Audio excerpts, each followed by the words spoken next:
All right, you're back in the cipher with the Podheads. It's your boy Jimmy Puffett, Frank the Tank. I forgot there was another. Oh yeah, it was Jimmy Puffett, and it's 4:20. It's 4:20 somewhere, right? Like 5 o'clock. I totally stole his shit.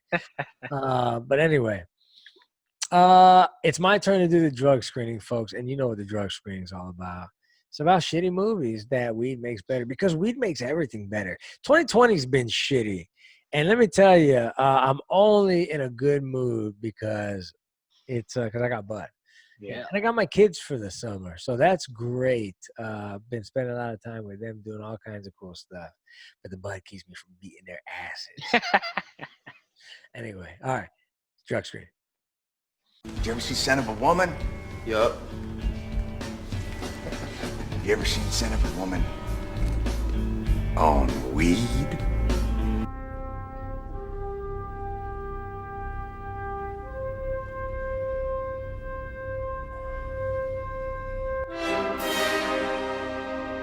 You may have seen him before, but you've never seen him like this. We've scoured the archives in search of some of the worst movies just to bring you the hidden nugs that were made better by Bud. The Podheads Web Show presents The Drug Screening. That's right. It's the drug screening. You know what it's all about. So this week we're covering a movie that not a lot of people have heard of. I don't think any of the buds have, but it's one of a good one for me. It's called Sex Drive. Great movie. And you know how we get down? Awesome cast, right? This one stars Seth Green, Charlie McDermott, James Marsden, Josh Zuckerman, Clark Duke. So a lot of kind of new and upcomer guys, but you know, pretty famous people that are kind of a big deal now. So of course, it didn't do that well. Got a 45% on Rotten Tomatoes, $18 million budget. And it only made 10 worldwide. So yeah, it pretty much flopped. Loss, yeah. But it's a hilarious movie. Let me read you the synopsis here. Josh Zuckerman, basically, he's always been a best friend, but not a boyfriend. He's always basically in the friend zone, right? He thinks he's the last virgin on earth. Well, he online meets a girl named Daniel, who's like a few states away or whatever. And so he steals his brother's 69 GTO. His brother's a dick, by the way, played by James Marsden. Love it. But he steals his 69 GTO, which is a badass car, to travel cross country with his homie, played by Clark Duke, and his female friend to meet this girl, right? But when he gets there, you know what? Let me not spoil it for you because there's a surprise at the when he gets there. I don't know. I don't want to give a spoiler because you know how we get down.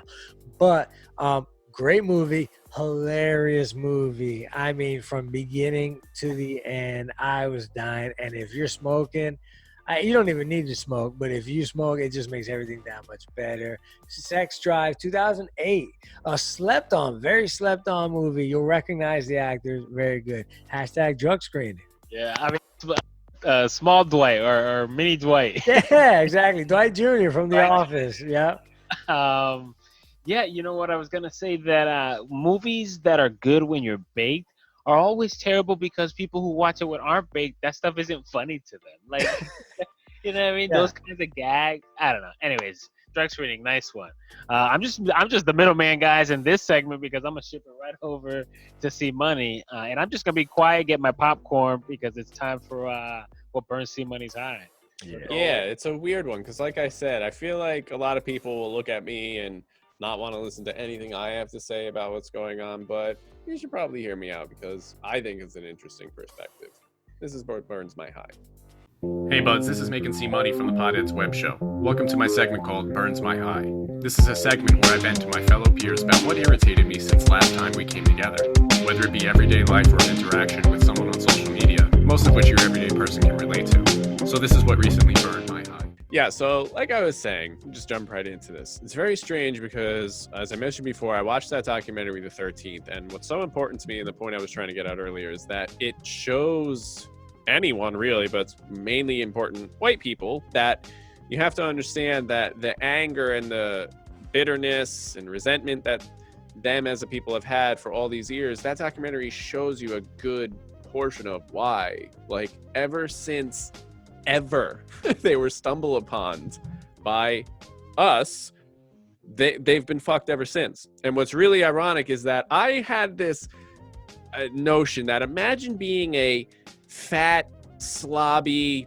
syphilis-ridden, white Middle Eastern European, or I'm sorry, white European traveler or whatever, stumbling upon Africa and seeing these people that are like in really good shape, I would imagine, and they're just they don't wear clothing like you do, and they use primitive weapons. Like, they're literally a different color than you are. They look similar to you, but they're actually like decent. They're not slobby and fat and disgusting and syphilis ridden.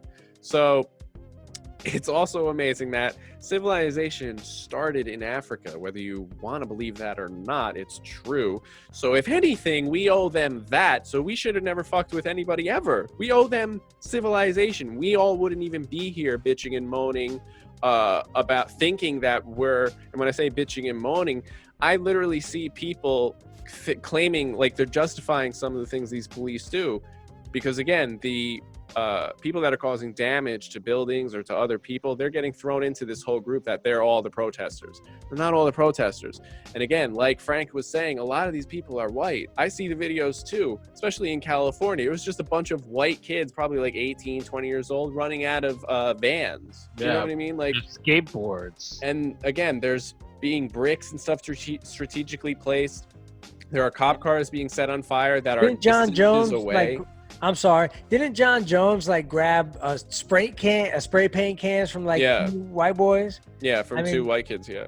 You're thinking black. Oh, this ain't about the protest. It's the white people that are doing this stuff. It's unbelievable to me, the shit I'm seeing, though. It really, really is. I'm seeing cops shoot people in the face with rubber bullets, and people think, oh, they're rubber. Like they're not fucking rubber, dude. They have metal and shit underneath that rubber. Like it's not what you think it is. It's not like a paintball. Right. Not a beanbag. It's not a beanbag. Yeah, it's not a beanbag, bro. It's not like what you see in Jackass with Johnny Knoxville and all that. That's not what this is, man.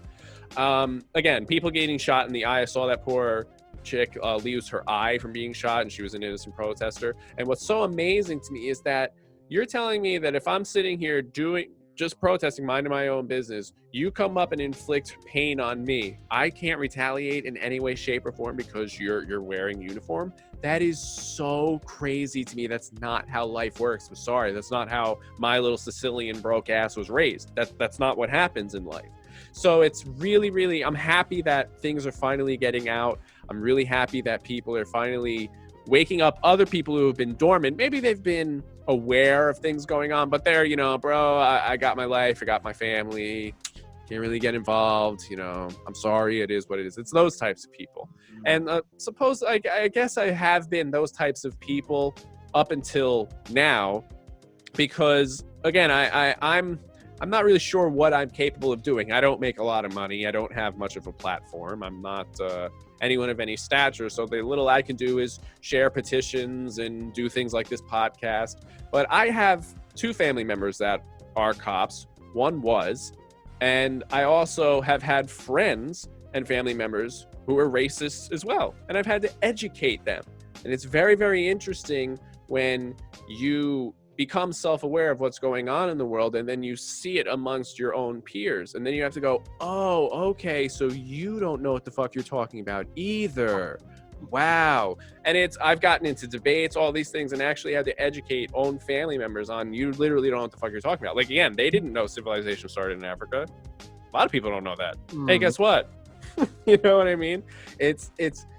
I just don't get it, dude. I don't understand. And then I don't understand how our fuckface president has the balls to stay in the White House, and he said he was doing an inspection on the bunker. That's what he said he was doing. Of course he did. I haven't heard that yet. Yeah, that's a quote. He was doing an inspection on the bunker.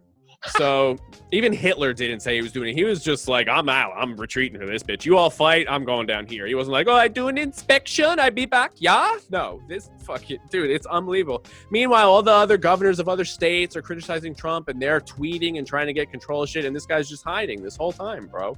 And then he comes out and says, well, if shit doesn't get under control, I'm going to send the military out. And I understand that he's saying he's going to send the military out to the violent people. But at the same time, I don't feel like his dumb ass realizes that there's a difference between the non and the violent. He's just saying military's coming, bitches. Like, but then the attorney general sits there and says, yeah, no, I don't support that at all. So then this new private security force, you can Google this or look it up on Twitter now as I speak. There's a private security force that no one really knows who they are. They have no identification, no badges, no nameplates. There's just these dudes in uniforms with armor and shit just chilling. It's very, very strange time.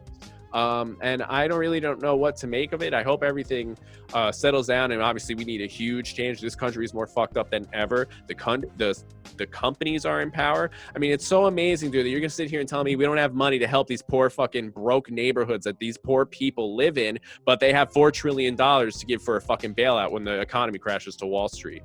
What are you talking about? What are you talking about? Companies just got how many $1 trillion after this corona bullshit, and we all got a one-time check of $1,200 bucks? What are you talking about? You just gave trillions of dollars to companies that don't need that money. McDonald's doesn't fucking need money, bro. You know what I'm saying? I'm not saying they got a bailout, but it's a company of that stature that probably got a check. What the fuck are you talking about? You don't need money. We need money, bro.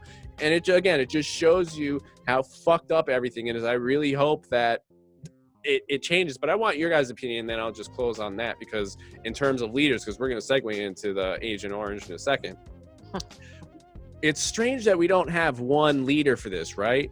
Like throughout history, there's always been a single leader amongst the wave of retaliation. Martin Luther King, Malcolm X, but now there isn't. That's because they assassinate him. Right. Every time there is one, they kill him. Don't play yourself. Black Lives Matter have gotten people killed.